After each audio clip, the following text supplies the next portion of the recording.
Hi, everybody. Thank you for joining us today for another edition of our Small Business Saturday Spotlight series. My name is Kathy Potter, and I am the Member Relations Director for the Lubbock Chamber of Commerce.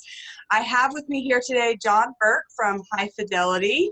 Thank you, John, for letting us spotlight you guys this week. We appreciate you guys. They've been chamber members for a while now, and so very supportive of the chamber, and we appreciate you guys. So, John, tell us a little bit about Hi-Fidelity. Hi, Kathy, and thanks for having us. Hi-Fidelity has been around since the early 60s.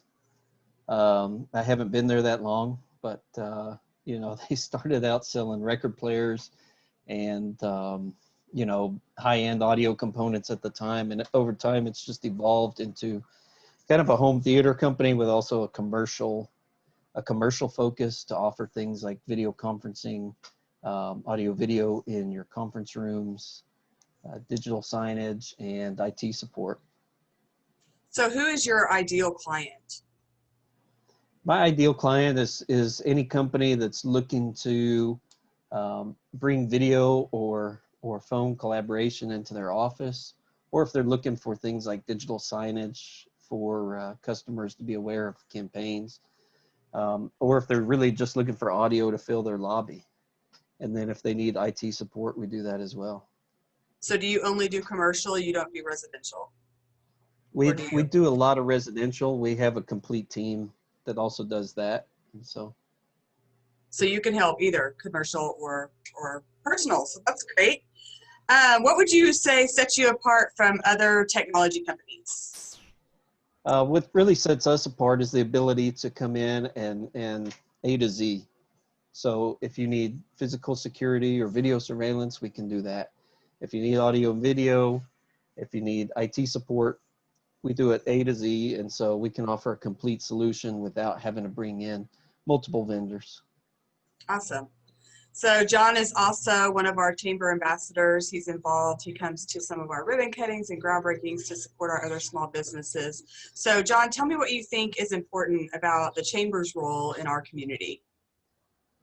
You know, the chamber does a really good job, in Lubbock especially. Lubbock's chamber is really good at this, but promoting awareness about new businesses or businesses that have joined the chamber, because some of these businesses are maybe in a location that's more obscure, you don't drive past every day, and you might not even know they exist other than word of mouth. But the chamber does a really good job cross-promoting to other members and making us aware that there's a new business in town. Thank you for that. We try. So what is one thing that you wish you would have known when you got into this career? Into this career? Yeah, what would you have told your, younger self when you first started this? Yeah. I would have told my younger self it's not really about selling technology. It's really about selling some kind of business result. So whatever you're trying to do, whether it's communicate your brand or just bring your team together in a more efficient way, I'm not really selling you technology to do that. I'm just selling you the ability to do that. Gotcha. Well, John, thank you again for letting us do this with you, to spotlight you. We appreciate you guys always supporting us. So now, just for fun, I'm going to do some rapid fire questions so we can get to know the real John Burke. So what is something that people often get wrong about you? My age. They think you're older, right? They do. Yeah, Kathy Potter at the chamber once asked me if I was older than I am. I did? Because John gives me a hard time about not being eligible for young professionals. So there's that. Okay, what is the last show that you binged and loved?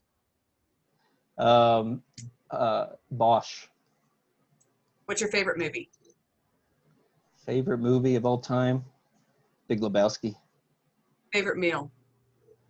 Favorite meal? Oh, wow. I love to eat. I think it's going to be, a barbecue plate with brisket, ribs, and sausage. What is a snapshot of something in your life that brings you true joy? Standing with my boys on a fishing boat, bringing in striped bass. That's awesome. What are you deeply grateful for in this moment? In this moment, man, I'm grateful to be working. Yeah, that's something I've heard a lot this year. So Yeah. I meant to ask you that earlier. Is what has changed in your business this year? What have you guys had to do differently because of this pandemic? What we've changed a lot of is changing the way people communicate, because everybody's kind of accustomed to coming to one location, and in March and April we didn't really have the opportunity to do that. We were all kind of pushed out to the fringes to our homes, and just didn't have the ability to get together. And so changing the way, like we're using Zoom now, changing the way that offices interact and companies interact and come together. Did that affect the way you guys were able to go into people's homes or go into people's offices as far as installing? We got with OSHA pretty much the first week of the shutdowns, and got a list of the proper PPE, and this was before it became really, really political. And so we kind of knew from OSHA standpoint what we needed to wear in homes, from gloves and masks and things like that, not only to protect ourselves, but really to protect the customers. Well, again, thank you for being here with us today, John. We appreciate you letting us spotlight you. Thank you for always being a great supporter of the Chamber. And we will see you guys next week. Thanks for your support as well.